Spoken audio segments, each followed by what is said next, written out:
অথচ আমি স্টেজে বয়ান করলাম, বাংলাদেশ থেকে গেছি আমি গেস্ট।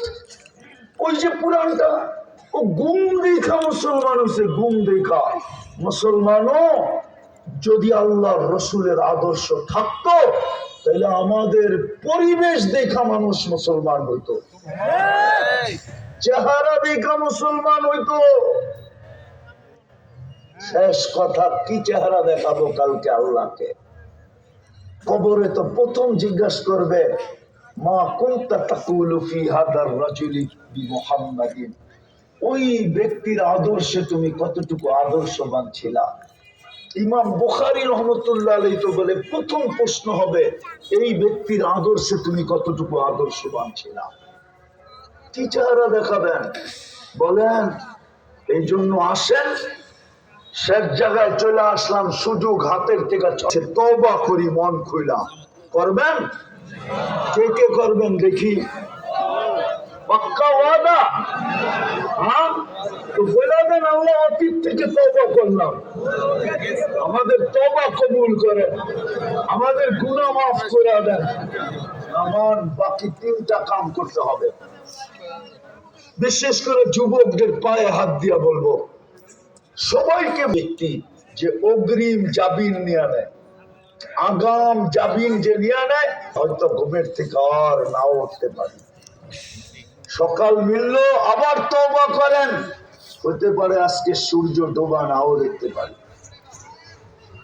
প্রতিদিন এই ঢাকা চিটাগাং হাইওয়ে দুই একটা খবর এরকমই আনে যে সূর্য ডুবতে দেখছে আর উঠতে দেখবে না, অথবা উঠতে দেখছে আর ডুবতে দেখবে না। দ্বিতীয়, আজকের থেকে কোরআনটাকে একবার চুমা দিয়া রেখা দেন। পারবা যুবক? কে কে পারবা? পাক্কা নামাও। আর সর্বশেষ, আজকের থেকে মসজিদ গুলাকে বলে দিই, নাইলে আমি বদদুয়া করতেছি না, আমার চোখের দেখা আপনাদেরকে বলতেছি। হইতে পারে মসজিদ থেকে যাবে, আমাদের ঘরগুলা মাটির সাথে মিশা যাবে। আমি প্রথম সুনামির 3.5 মাস পরে গেছি যুগ জাকার্তা, যেখানে ইন্দোনেশিয়া আসছিল। আমার ফ্লাইট ছিল ঢাকা থেকে 8.5 ঘন্টা। আমি 350 কিলোমিটার এই দুই চোখে দেখছি, একটা বাড়িও দাঁড়ানো ছিল না। কিন্তু রব্বে কাবার কসম, একটা মসজিদও একটা সুতার দাগ ছিল না। মসজিদ দাঁড়ায় থাকবে, আমাদের ঘর মাটির সাথে মিশে যাবে। কেননা মসজিদ চিৎকার দিতেছে, আল্লাহ মুসল্লি কোথায়? জুমার দিন ব্যতীত কোনো ওয়াক্তে কোনো মুসল্লি হয় না, ঠিক না?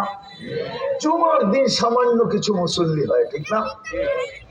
জমিন চিৎকার দিতেছে, নামাজি কোথায়? জমিন পুষ্টি হয়, নামাজি কাহা হয়? মসজিদ বলে মুসল্লি কোথায়, জমিন বলে নামাজি কোথায়? এই জন্য আজকের থেকে মসজিদ ঘোরা দিব।